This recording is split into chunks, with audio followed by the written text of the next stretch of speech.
कोई 600 वर्ष पुरानी बात है। विजयनगर का साम्राज्य सारी दुनिया में प्रसिद्ध था। उन दिनों भारत पर विदेशी आक्रमणों के कारण प्रजा बड़ी मुश्किलों में थी।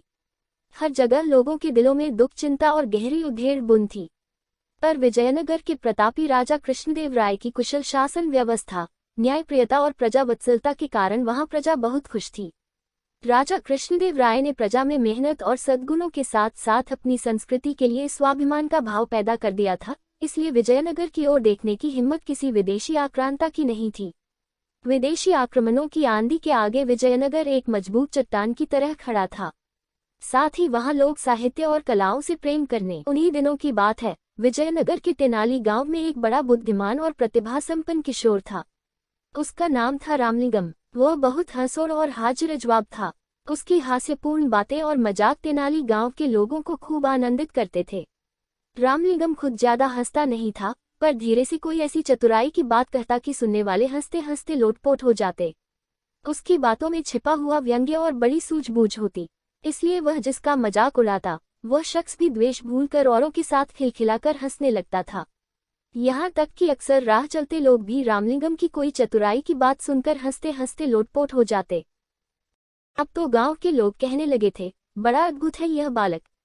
हमें तो लगता है कि यह रोते हुए लोगों को भी हंसा सकता है। रामलिंगम कहता, पता नहीं रोते हुए लोगों को हंसा सकता हूँ कि नहीं, पर सोते हुए लोगों को जरूर सकता हूँ। सुनकर आसपास खड़े लोग ठठाकर हंसने लगे। यहाँ तक कि तेनाली गांव में जो लोग बाहर से आते, उन्हें भी गांव के लोग रामलिंगम के अजब अजब किस्से और कारनामे सुनाया करते थे। सुनकर वे भी खिलखिलाकर हंसने लगते थे और कहते, तब तो यह रामलिंगम सचमुच अद्भुत है। हमें तो लगता है कि यह पत्थरों को भी हंसा सकता है। गांव के एक बुजुर्ग ने कहा, भाई, हमें तो लगता है कि यह घूमने के लिए पास के जंगल में जाता है, तो वहां के पेड़ पौधे और फूल पत्ते भी इसे देखकर जरूर हंस पड़ते होंगे। एक बार की बात है, रामलिंगम जंगल में घूमता हुआ माँ दुर्गा के एक प्राचीन मंदिर में गया। उस मंदिर की मान्यता थी और दूर दूर से लोग वहां माँ दुर्गा का दर्शन करने आया करते थे। रामलिंगम भीतर गया तो माँ दुर्गा की अद्भुत मूर्ति देखकर मुग्ध रह गया। माँ के मुखमंडल से प्रकाश फूट रहा था। रामलिंगम की मानो समाधि लग गई। फिर उसने दुर्गा माता को प्रणाम किया और चलने लगा। तभी अचानक उसके मन में एक बात अटक गई। माँ दुर्गा के 4 मुख थे, 8 भुजाएं थीं। इसी पर उसका ध्यान गया और अगले ही पल उसकी बड़े जोर से हंसी छूट गई। कौन सी बात, बता तो भला, माँ दुर्गा ने पूछा। इस पर रामलिंगम ने हंसते हंसते जवाब दिया, माँ, मेरी तो सिर्फ एक ही नाक है, पर जब जुकाम हो जाता है तो मुझे बड़ी मुसीबत आती है। आपके तो 4 मुख हैं और भुजाएं भी 8 हैं, तो जब जुकाम हो जाता होगा तो आपको और भी ज्यादा मुसीबत। रामलिंगम की बात पूरी होने से पहले ही माँ दुर्गा खिलखिलाकर हंस पड़ी। बोली, हट पगले, तू माँ से भी मजाक करता है। फिर हंसते हुए उन्होंने कहा, पर आज मैं समझ गई हूँ कि तुझमें हास्य की बड़ी अनोखी सिद्धि है।